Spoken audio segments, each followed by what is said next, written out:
Bien, fidèles internautes et vous qui nous suivez de partout dans le monde, nous vous saluons au nom du Seigneur Jésus-Christ. Nous sommes à Brazzaville.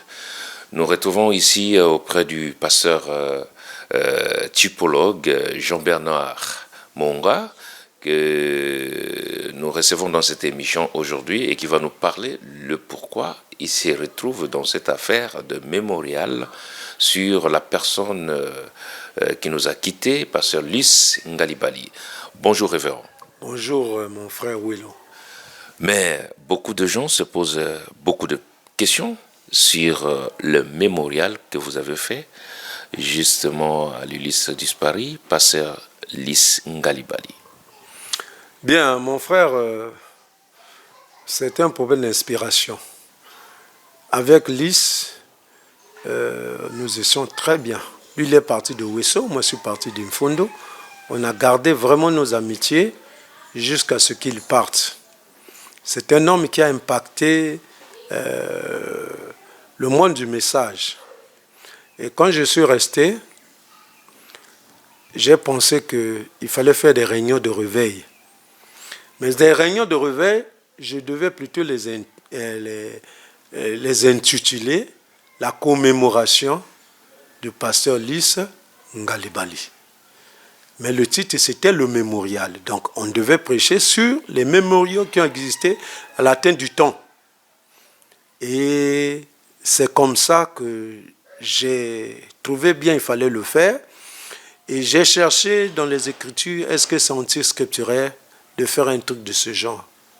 J'ai lu quelque part où Frère Branham me dit, il y a eu dans une école catholique, où il y a eu des enfants qui étaient tués par le feu, et il y a eu des hommes d'affaires qui avaient fait une réunion dans la même salle où il y a eu des explosions, un service commémoratif au souvenir de ces enfants, et il avait appelé pour aller prêcher. Et il est allé prêcher, il a prié aussi pour les malades. Quand j'ai amené ça, de voir Frère Branham qui parle de rendre condoléances, il pouvait aller dans la famille d'un frère où le frère était déjà enterré mort. Il pouvait partir et il pouvait prêcher sur les condoléances à la famille Staklev ou quelque chose comme ça. Quand j'ai relié ça, j'ai trouvé que non, c'était pas mauvais. Et c'est là où j'ai essayé d'appeler des amis du pasteur Lys. Et malheureusement, beaucoup ne sont pas venus parce qu'ils ont été empêchés. Et j'ai appelé Ngomat, qui était son ami. J'ai appelé Lufoko, qui était son ami. Lui aussi, à cause de la santé, n'a pas été. J'ai appelé Finesse, qui est en France, qui a vécu dans la même maison que lui. J'ai appelé Onanjeka. Là où tous nous sommes listes pour prêcher ça à Brazzaville, il est passé par l'église de Onanjeka. J'ai appelé le pasteur Etienne de Nkayi. C'est lui qui était parti le prendre à Wesso pour l'amener ici à Brazzaville. Il a même vécu dans sa maison. J'ai appelé Mobonga, qu'il a connu certainement un peu en retard, mais comme il se connaissait, j'ai appelé Bamelo de Goma pour qu'ensemble, nous puissions faire ces réunions de réveil. Les réunions de réveil n'étaient pas faites comme ce que nous appelons le culte de personnalité, non. Nous avons prêché normalement avec les témoignages de ce que notre frère a fait. Et on a voulu aussi aller voir sa tombe, mais malheureusement son fils ne nous a pas permis.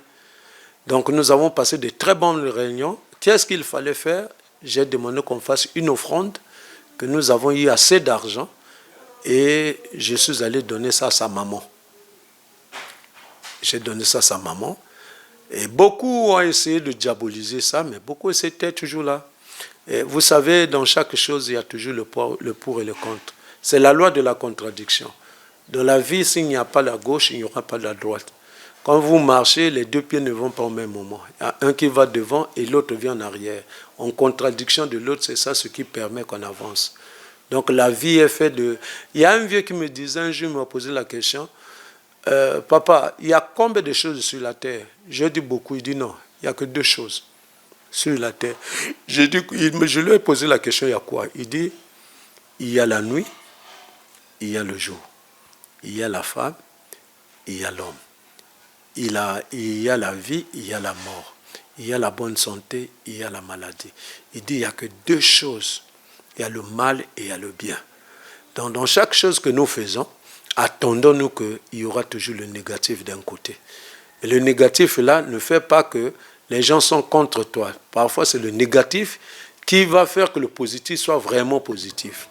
Donc, nous avons fait des réunions qui étaient wonderful.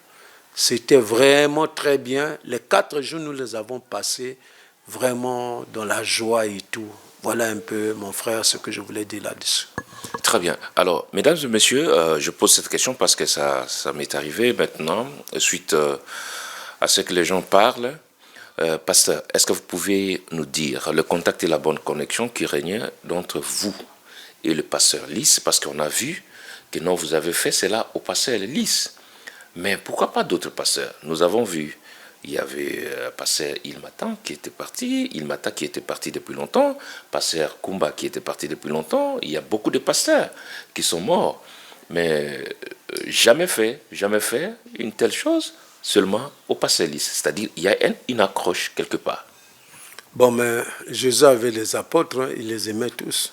Mais la Bible dit que Jean était l'apôtre qu'il aimait beaucoup. Cela ne veut pas dire qu'il n'aimait pas les autres. Ça veut dire que j'ai senti qu'il fallait que, parce qu'il y a eu des impacts. C'était un grand homme, humble. Avec lui, on riait. C'est vrai que les autres, on est très bien, et le vieux Mata, c'est notre vieux et tout et tout. Mais avec Lys, on avait quelque chose de particulier. C'est-à-dire, quand on se retrouvait, on était comme des enfants. On pouvait parler des pygmées, comment ils aiment le miel et tout ça là. Et on parlait vraiment des choses qui nous faisaient rire. Et il y avait une communion. Hein, vous sentez qu'il y avait un feedback. De telle sorte que, même quand il est resté un certain moment à Dubaï, c'est moi qui partais bénir les mariages dans son église. Quand il y avait un mort, c'est moi qui partais faire les funérailles. Donc on était tellement bien. Il y a eu un certain moment qui m'a demandé, même en Afrique du Sud, de prendre ma famille, d'aller là-bas, qui devait me donner une maison pour que nous restions à 2 là-bas. Bon, vous voyez cette chose-là, je ne pouvais pas la voir avec les autres, bien que nous étions très bien, mais je ne pense pas qu'avec les autres, on pouvait être comme ça. Tu peux aimer tout le monde, mais il y a toujours quelqu'un de spécial qui reste impacté dans votre vie. Voilà, frère. Ça, c'est très bien, pasteur, mais parce que quand on parle du mémorial, c'est quelque chose de grandiose, quelque chose d'important. Vous voyez? Alors, faire quand même un hommage à quelqu'un, c'est significatif. C'est pourquoi nous sommes revenus un peu par rapport, pourquoi pas pasteur Ilmata, pasteur Kumba, qui sont morts, tout ça. Bon, est-ce que vous avez d'abord cette idée? Bon, mon frère, le vieux Kumba, c'est le vieux qui m'a impacté. Le pasteur Ilmata, c'est notre ancien. C'est des gens qui m'ont impacté. C'est comme je venais de le dire. Ce garçon-là, Lys, avait quelque chose de particulier. J'ai beaucoup profité de lui. Vous voyez la maison là où nous sommes ici. Un jour, en face là, c'est sa parcelle. Un jour, il m'a dit, bon, grand frère, va me montrer un peu ta maison. Nous sommes venus. Là où nous sommes ici, là, c'est là où devait être mon bureau. Quand on arrive, il dit, mais c'est comment je lui explique. Il dit, oh, vieux, comment tu peux construire seulement un côté comme ça? Alors que tu peux faire une maison à étage. Il dit, ah, j'ai pas d'argent. Il dit, oh, tu pourras, frère Branham, il dit, nous vivons au-dessous de nos privilèges. Vas-y, tu vas construire. Je dis, ah non. Il dit, bon, moi je vais te donner 2 tonnes de ciment. Tu verras que tu vas finir. Le 2 tonnes de ciment, là, ça ne sert à rien. C'est juste pour t'encourager. Et, bon, j'ai accepté. Il m'a donné 2 tonnes de ciment. J'ai commencé. Après, je me suis rendu compte, oh, mais il avait raison. Et voilà pas, j'ai fini la maison à étage. Donc, il était un homme positif. Et c'était un homme, quand tu faisais quelque chose de bien, il encourageait. Ce qui est magnifique chez lui, c'est ça. Il n'aimait pas la négativité. Il aimait toujours la positivité. Quand tu étais avec lui, quand tu es toujours... vous restez avec lui, il n'aimait pas parler des gens. Tu vois, le spécial chez lui, c'est ça. Vous pouvez rester toute une nuit, il ne dort pas, il ne fait que parler de la parole, il parle des livres, il parle de la parole, et vous ne faites que manger. Donc il aimait, quand vous partez chez lui à 9 h, attendez-vous que vous allez partir de là à 23 h.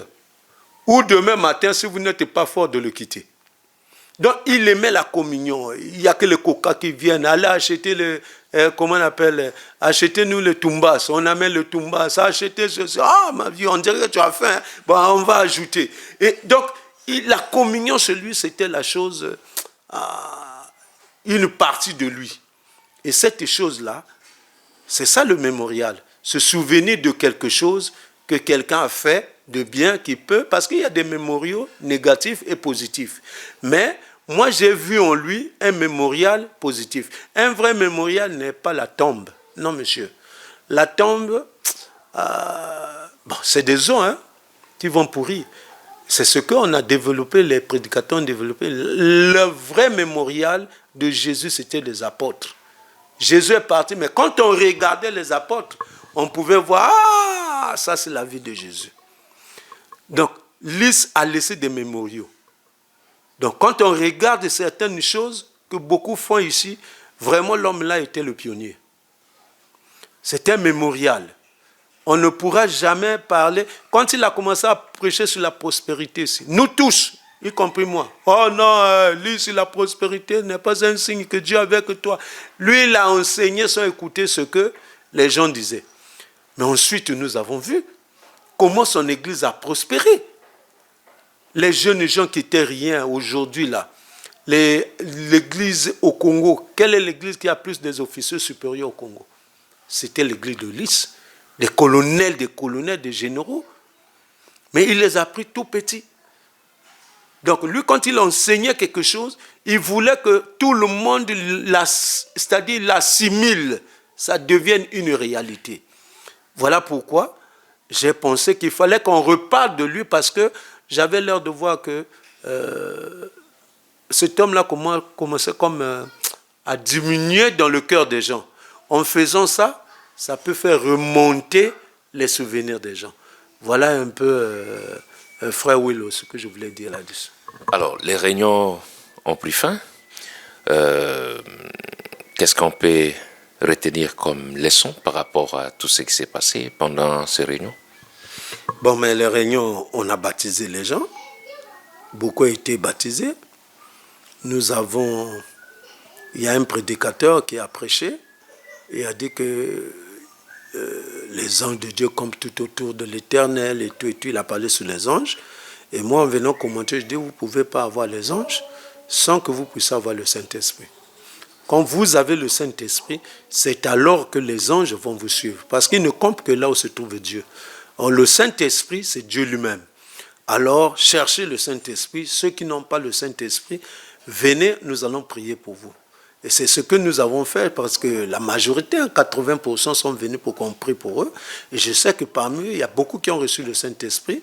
Les gens ont été baptisés. On a passé des bons moments. Les témoignages vont venir. Donc, voilà un peu ce que je peux retenir dans ce rêve. Mais, il y a eu un grand combat. Dans quel sens? Ouh là là, même là où je parle, là, j'ai mon cœur qui saigne. J'ai mon neveu qui vivait avec moi dans cette maison. Un neveu très docile et respectueux, c'était aussi notre frère. Nous étions partis à Infundo. Moi, je suis revenu, il est resté avec mon fils là-bas. Au retour, j'ai dit, prenez le camion, vous revenez. Il a insisté, revenez par bateau. J'ai refusé, il a insisté, j'ai refusé. Voilà qu'il prend le bateau. À 2 jours de l'arrivée à Brazzaville, il est tombé dans l'eau. Un enfant de 43 ans. Et il est mort. Et après ça, j'ai vu des choses compliquées. Parmi mes amis aussi qui étaient venus, comment on appelle, aux réunions, il y a eu vraiment des tiraillements et tout. Mais à la fin, la victoire est de notre côté. Merci beaucoup, pasteur, pour accepter notre invitation. Nous sommes pratiquement à la fin. Un mot de la fin. Merci beaucoup. Tout ce que je peux dire à mes frères et mes sœurs qui ont suivi cela, soyons patients, laissez Dieu travailler et regardons à lui. Tout ce que l'homme peut penser de toi, ce n'est pas ce qui compte. J'aime mon slogan, ce que l'homme pense de moi, ce n'est pas ce qui compte, c'est ce que Dieu pense de moi. Nous sommes à la fin. Tenons bien le message. J'entends qu'il y a des anciens qui commencent à lâcher le message. C'est un ancien qui a commencé à détruire Frère Branham. Ne le faites pas. Si vous n'arrivez pas à comprendre, priez seulement. Si les dénominations peuvent reconnaître que Branham, il n'y a jamais eu un prophète comme Branham, combien de fois nous qui le prêchons? Et soyons sérieux, nous qui prêchons la parole. Essayons de respecter les anciens, quel que soit ce que les anciens ont fait, parce que j'ai l'air de voir qu'il y a un courant de conflit de génération. Mais je demande aux jeunes gens de respecter les anciens. Frère Branham me dit que n'allez pas vous mettre à recommander un noin, quel que soit ce qu'il a fait. Dieu lui-même, j'étais la fois passée à Kinshasa, j'ai parlé ça lors d'une ordination. J'ai dit tel que les vieux Baruch et tout, c'est les gens qui ont fait l'honneur de ce message. Quel que soit ce qu'il a fait, ayons du respect pour lui. Frère Branham dit que ne réprimandez pas un noin. Dieu lui-même connaît comment s'en occuper s'il a commis une faute.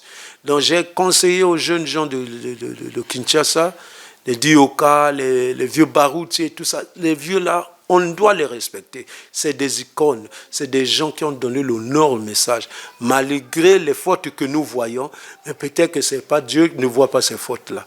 C'est la même chose, le conseil que je donne à tout le monde. Regardons dans l'invisible. C'est ce que Frère Branham nous a prêché. Merci, shalom, shalom. C'est trop fort. Mesdames et messieurs, nous sommes arrivés à la fin de cet entretien. Nous vous disons merci de votre attention que vous avez tenue. Que Dieu vous bénisse richement. Au revoir et à la prochaine.